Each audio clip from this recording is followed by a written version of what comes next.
Despite the fact that reading lineups, positioning and situational awareness are the most important skills in the game, somehow there are barely any videos on them from recent times. However, today I'll go over all three of them, and I guarantee that by watching this video until the end and applying all my tips in your own game, you will be a significantly better player. Let's start with the theory behind everything I'll be talking about today. Being able to read lineups is important because the best way to figure out where to go initially is by analyzing what tanks the two teams consist of. You will see examples of this in the live battles I'll be playing soon. Next up, here's where positioning comes into the picture. I've talked about this in my previous guides, but just to recap quickly, an ideal early game position allows you to gather information about the enemy team's positions and do a bit of damage while remaining relatively safe. There are usually a couple of such positions on each map for different tank types. After the early game though, you may have to relocate to a more aggressive position if your team wins your flank, or a more passive position if you messed up and lost too much HP, or if your team lost the flank. The difficult part here is the fact that there aren't positions which always work at this stage of the game. Therefore, you will have to take different ones in each battle, which tends to be extremely challenging for a lot of players. Speaking of challenging things, situational awareness is the next one, and is also just as important as positioning. This refers to your ability to determine what play would benefit you and your team the most in a given situation. This skill can be improved via experience and by constantly paying attention to your surroundings, which makes decision making a whole lot easier. Since I watch numerous replays in my live streams, I know for a fact that this is the most difficult skill to master for the majority of players. Therefore, I'll try my best to show you how you can improve this and what you should pay attention to. Since theory alone would be less than sufficient though, I'll just jump into live battles in different tanks and I will show you how all of this works in practice. Let's start with light tanks. I'm gonna play the Panzerwagen because it features both mechanics that the T-100 and the Chinese light feature. However, it's definitely not the best light tank, therefore we don't have the chance of getting carried by the tank which I'm playing. Quick tip, when you are playing light tanks, you might want to consider using improved modules, because if you get rammed, you will take less damage. Also, between optics and camo net, many people have different opinions. Me personally, I prefer optics, simply because with optics I'm able to fire while still spotting the enemies without getting spotted back, which wouldn't be able to happen with camo net because of the less view range. Okay, we are on Canal, which is literally the best map for light tanks. I swear guys, I'm not scripting this. This is the first game that I'm playing. Anyway, as I was saying, we need to analyze the lineup first. They have 3 heavies and they also have a bunch of mediums and TDs. We are playing on Canal, so I'm basically able to go anywhere. If I wanted to go right, I could do it, but I'm gonna start by going left here. And obviously this bush is going to work perfectly. I have to be careful because they have a Sheridan, which is the most dangerous light tank, especially when you're playing something like this tank. Because obviously you are huge and you don't have any armor, so I'm just trying not to get shot by him in the early game. I see that he's not here however, so that means I'm able to be a little bit more aggressive. In fact, I feel like I can be a lot more aggressive. I'm already going to cap this base right here, spot the E5 who is crossing the bridge, activate both of my consumables, and he is falling off. Okay, that should give us a perfect opportunity to farm him. He is not spotting us anymore because the icon isn't appearing. That means we can farm him for free. And the beauty of this spotting mechanic is the fact that you are able to shoot, and as long as you are hitting the enemy, they are gonna be spotted for 20 seconds. Meaning that you can effectively perma spot anybody, which is extremely helpful on maps like Dead Rail, where you need to spot tank destroyers from the other side of the map. TDs on Dead Rail have no chance against you if you have the spotting mechanic. Alright, we got spotted again. However, this time, after shooting this object, which should be a relatively easy shot as you can see, I'm going to start pushing in. We see that the game is pretty much already won, or at least it's starting to look like a victory for our team. Therefore, I feel like we can be a bit more aggressive. I know that they have a TD, which is a grille, which can definitely do a bit of damage to me. However, I'm feeling confident in this play, because I'm still full HP and the standard B is gonna occupy the attention of these enemies. Can pick up the grille, or not. But that means we can go for the Sheridan now, and I should be able to catch him, because this tank is relatively fast. And I don't think that the Sheridan is gonna be able to outrun me. If he shoots me, that's not the end of the world, as you can see. Shoots me for 700, but I'm okay with that because I have way superior DPM. I'm not using tungsten because I would like to keep it for the BZ. We have an E50M here, who I'm going to try to help, but unfortunately he gets a 700 roll with the BZ, which means that the E50M is gonna go down. This is relatively unfortunate. However, now we can take advantage of the fact that this guy has a reload time of like 17 seconds. So we can just chill here behind this rack, and we should be able to kill him. Perfect. Get the better reactions. And now we can shoot this E50. Again, as long as you guys have at least 1 HP, you are completely fine. You can take a lot of damage. Doesn't matter. I mean, repairing your tank is free anyway, so why not take advantage of your HP? Come on, E50. Nah, it's not gonna give it to me. Still managed to get like 4.5k damage. Definitely helped that we played on the best map, so I'm gonna play one more game. Yep, as you can see, 4.8k damage with 2000 assist. I feel like this is a perfect example of how you should play Canal. First of all, you play safely, without pushing and without doing anything that's stupid or too risky. Oh, I just recognized this guy actually. That's the general principle of light tanks and medium tanks. These two classes are pretty similar in terms of playstyle. So what I'm doing here with my light tank, you could also apply to your medium tank gameplay. Okay, now we get Mayan Ruins, which is a way worse map, so I feel like I should be able to showcase how to play light tanks on this map as well. Again, we're gonna be following the same principle, looking at the lineup. They have 2 heavies and a bunch of mediums and lights. They have a Sheridan once again, which means that I'm gonna have to be relatively safe. And by relatively safe, I mean going to the middle, because going left is more likely to get me exposed to the Sheridan and therefore get shot by him for like 700 again. And that's obviously something that I don't really want to do, especially in the early game. Now, of course, he could peek here as well. That's obviously a possibility. However, I don't really feel like it's going to happen. Never mind, looks like I was wrong. But that's okay, because I came here once again just to be safe. And as you can see, I feel like that is going to work pretty well. Because we have a T-57 with me here, which should be relatively helpful. I'm gonna look for a shot on this FV if he goes back. I see that the enemy heavies are on the heavy side, which is actually really good for me. E4 is on the medium side. This means that we should be able to push relatively easily. I'm gonna try to get a shot on this Sheridan. Not gonna happen, unfortunately. However, I'm gonna take advantage of my mobility and my consumables to surprise this guy with one shot. Surprise the FV with the next shot. Perfect, 500 damage. Then we have this Sheridan once again. I'm gonna try not to take a shot from him. Perfect. E4 is aiming at somebody else. There's a TVP at the back. Okay, I think I hit him, but he is not spotted because he is behind the bush. Just gonna take a blind shot at him. Again, I'm trying not to lose HP for no reason. Looks like we hit the blind shot, which is great. And he is not shooting me, which is also great. E4 might be reloading. I wasn't really paying attention. Let's go with heat, just to make sure that we don't bounce. Also, I'm looking around to see how the team is doing on the other side, and I see that we aren't really doing the best. However, since the Sheridan is a one-shot, I'm feeling pretty confident with pushing. And also we still see the TVP because of the spotting mechanic. Because I shot him a little bit earlier. And I see that we are not spotted at the moment, even after the Sheridan got spotted. So that's amazing. Also, general rule of thumb when you're playing a light tank, you are going to get spotted at around 190 meters by most enemies. If it's an enemy light tank though, you might get spotted from like 200 meters, 205, 210 maybe, if your camo is not the best. I'm gonna try to blind this guy. Oh, he wasn't there actually, but that's okay. Guys, damage farming instincts are kicking in right now. We are not going to go for the Sheridan, instead we're gonna go for this VZ because he has more HP. Not like he has a lot of HP or anything, but it's still more than the Sheridan. And again, I'm gonna ignore him, gonna get this kill. There's a 907 pushing me from behind, and my fat ass is unable to get through here, which means that I need to find a different position, or at least I would have had to find a different position if he wanted to YOLO me, but luckily he was not able to do that.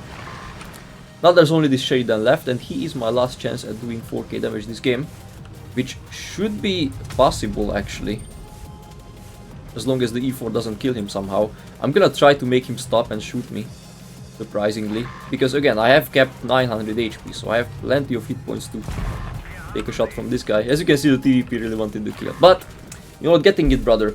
4001 damage, it couldn't have been more perfect. And just to prove my point, These are literally the first games I played today. Anyway, let's try to find a medium tank with similar characteristics to this one. I feel like I found it. I'm gonna play the M60, which is not the most brain-dead medium tank. It's not like an M48 or an E50M, but it can still do everything that a medium tank is supposed to be able to do. It's relatively mobile, it has a little bit of armor, and it has a relatively good gun as well. Let's start again by analyzing the lineup. They have 3 heavy tanks, 2 183s and 2 mediums. That is a pretty dangerous lineup if I do say so myself. So, we're gonna be following the same principle, starting the game by playing safely, which if you're playing a medium tank is pretty easy on this map because there is a position which has a bush right next to it. It's gonna be right there. That's where I like to start. I don't want to go corner because I'm less likely to spot the enemy mediums, and also it's a position where you are risking getting stuck, so that's why I like taking this one instead. Now here I have to pay attention that the enemy mediums might be able to outspot me because I'm playing an M60 which doesn't have good camo. So that's something you want to keep in mind if you're playing this position and if you're playing a fat medium tank like this one. The only risk that you are running is that the enemies could potentially peek over there, however it doesn't really happen too often, so I'm not gonna take that as a huge threat. M60 is there, not M60 60 TP, M60 is me. I'm gonna fall back like this and I'm going to shoot him as soon as he tries to cross. Perfect. I'm gonna use adrenaline because I feel like I should be able to shoot him again. 1 second. Okay, that almost hit. I feel like that should have been a hit, but it's alright. I'm gonna still play here for some more time because I still have no idea where the 183s are. I mean, I may have a rough idea, but yep, there we go. That's what I was waiting for. Now that I see the 183s, I'm able to try to trade with them. Even though it's very risky, I'm feeling pretty confident in my abilities. Getting rolled by 60 TP, which might be a bit of a shame because we might lose 600 HP if we are not lucky. However, if you're getting rolled by a heavy tank, you could try to bait them like this. You could always go for the tracks and just try to rely on your DPM. Always try to be safe, just like I am right now. And if you see that there is some movement behind you, like these 183s are trying to move a little bit, then you always want to go into safety, which again can be done by looking at yourselves and your surroundings as well, more specifically at all times. And by doing that, I see that this T-22 is trying to push me at the moment. I can trade with him because he has 300 alpha, I have 350 alpha, so I'm always gonna win the trades. In fact, I'm gonna YOLO him because there is really nothing for me to be scared of at this point, unless I give him the DPM advantage, which he obviously has. But if I give him the opportunity to actually take advantage of it, that's when the real problems are going to begin. I'm gonna try to cupola snipe this guy. Not gonna happen. I'm gonna try to do it again. Nice, there we go, we got the cupola shot and we also got the T-22. Quite a chaotic game, to be honest, on this map, but it's definitely something that you can expect and you should definitely account for when you're playing on this map, because stuff can definitely happen. Let's just put it that way. Let's play one more game with mediums. I feel like we cannot have a video without playing the Leo though when it comes to medium tanks. This is the epitome of big brain medium tanks, and your thinking always has to be on point when it comes to this tank. You have to make every decision perfectly, because if you make one mistake with the Leo, you're probably dead, to be completely honest. Anyway guys, if there is one thing that you should take away from this video, it's that you should never go medium side on this map, please. If you get this map and you're playing any tank, just don't go medium side, please, for my sake, for Mr. Peter's sake. Never go to medium side on this map, because it's extremely cringe and you are literally putting yourself at a disadvantage, because it simply doesn't lead anywhere. Like, it's terrible. You cannot play cooldown, you can only push, and you don't want to be pushing, especially with the Leo in the early game. Therefore, you should take a position like this, which allows you to spot the TDs with your excellent view range, if they have TDs up there, that is, obviously. And if they don't, you can still spot the heavy tanks and fall back like this. I see that the enemy Foch is trying to YOLO already, which is not really a surprise, to be honest, because it's a Foch. However, the STB YOLOing him is more of a surprise to me, because I don't understand why he is doing that. Anyway, I don't think that's a good idea by this STB, and he's probably gonna get punished for it. Gonna go for the track shot. Always go for the track shot if you can, because it's very important. Gonna use my reticle calibration to shoot the Caro. Reticle calibration is extremely useful because it allows you to snap your shot before the enemy is able to snap their shot. And therefore you don't really need armor, which you obviously don't have with the Leo. That's why it's a amazing consumable. We have to make this cross, by the way, even though it's risky, because that's literally what happens every single time when you're playing this map. You get pushed by auto-loaders from that exact position, and as you can see, if you know how to outplay them, it's definitely not that big of a deal. However, if you do stay there, you can definitely get punished quite heavily, and if I did stay there, I definitely would have been punished by the 50B and the Caro. I see that this VZ is... oh my god. I see that this VZ is playing there. Just got ammo wrecked by this Porsche, which is not good. Yeah, as you can see, this is how you should not be trading shots with your Leo. But as I always say, as long as you have 1 HP at least, you should be fine. Now the next play here is to figure out what to do, and I feel like killing this Porsche is gonna be the most important play at the moment. Even though it's risky and even though it is probably not gonna be very easy, it's still possible. I'm not sure what he's trying to do at the moment. He's kinda looking like he's going back, but not really at the same time. Kinda confusing. I also see that the Caro is trying to push me, and this Porsche is also trying to push me. Which is a bit weird, because as you can see, I'm able to outplay him. Not sure what he was thinking there, to be honest. And with that, we might be able to farm this M48 next, because he's making a stupid peak, 450 roll, as you can see. Taking advantage of the Leo's excellent gun and alpha damage and all of that. Now we move on to the 113. As you can see, I'm playing within like a 100-meter radius, but it's working because I simply know what positions are the best for each given situation. The problem with this game though is the fact that I'm trading in a not very optimal way, and I lost another bit of HP to this Caro, which was definitely not necessary. And now we need to come up with a different plan, and I think I already know what the different plan is. I'm gonna try to come up here and hopefully kill this guy, although it doesn't seem to be possible at the moment. Caro might still be peeking this though, which wouldn't be ideal from my perspective, as you can see. Not exactly what I would like to see, especially not together with this M48. As you can see, now they have both of them, and the only chance I have at winning this game is outplaying this M48 somehow. But as you can see, it's not gonna happen because I didn't have as much HP as I would have needed. I'm still gonna leave this game in the video just to show you that if you make mistakes and you lose a lot of HP, this is what's going to happen. If I was full HP, I feel like I would have had a chance at winning this game. It also shows that even if you lose the game, you can still have a decent one. I did 4.8k damage, and instead of blaming my team, I'm thinking about what I should have done differently. And obviously, I should have saved more HP, because if I was full HP, maybe I would have had a chance. Well, better luck next time. Next up, let's talk about heavy tanks. With heavy tanks, you can be way more aggressive, and you want to be aggressive because you want to make your team push a specific side, which in this case, I can already tell that it's going to be the heavy side because the enemy team is full of heavies and tank destroyers, and I'm playing an IS-7, which I feel like is a perfect representation of a heavy tank. It has lots of armor, it has a decent bit of HP and a pretty punchy gun with not the best gun handling, but it's not the worst either. And as you can see, the mobility is also relatively fine. I'm only gonna play one game in heavy tanks because I feel like they are pretty easy to play and they are pretty self-explanatory. And also, if you would like to see some auto-loader heavies, you can definitely check out my live streams where I play the Rhinoceronte basically every week because it's my favorite tank in the entire game. Anyway, as I said, you want to make your team push, and making this team push is probably not gonna be the easiest thing ever, but I'm still gonna try to do it. I'm peeking in a not very optimal way like this. However, it's going to work because I'm gonna take advantage of the surprise factor that I have on this E6. I'm trying to spot. As you can see, I'm pointing my gun to the left, which helps me achieve one thing. It helps me achieve easy spots, because as you can see, the way you spot enemy tanks is by... Hold on a second, please don't ammo wreck me. Trying to avoid getting ammo wrecked. Perfect. This is... Look, there is a lot to talk about in this current situation. How the 183 bounced me was because I gun blocked him.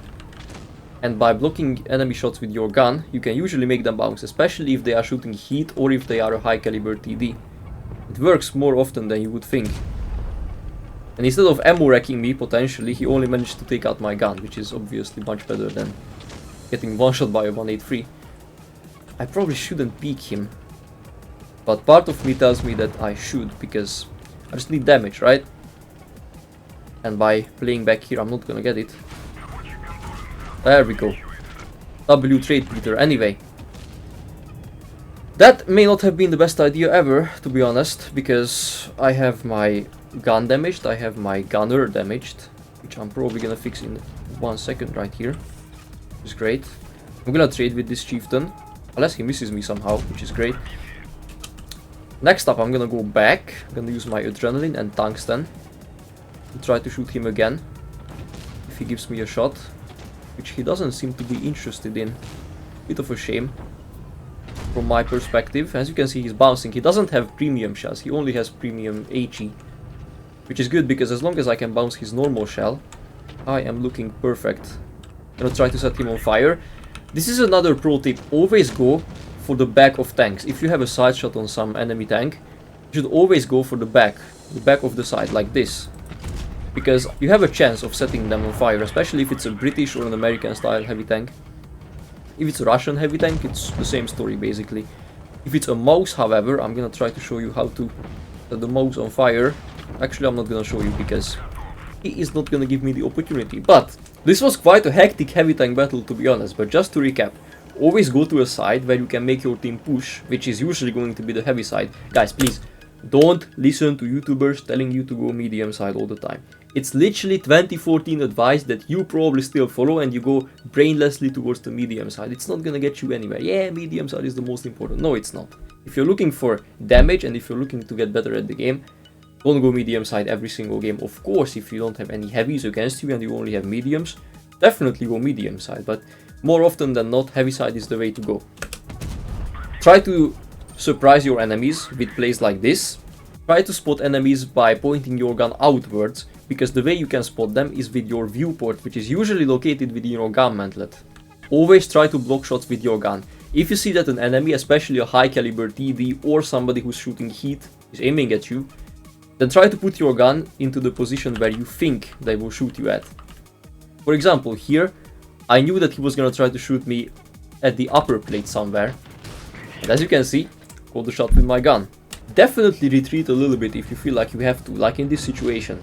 By retreating, you can basically trade with the enemy heavies pretty effectively, like me and this chieftain, and then you can take advantage of that and push them back. So you are gonna be the one who pushes them at the end of the day.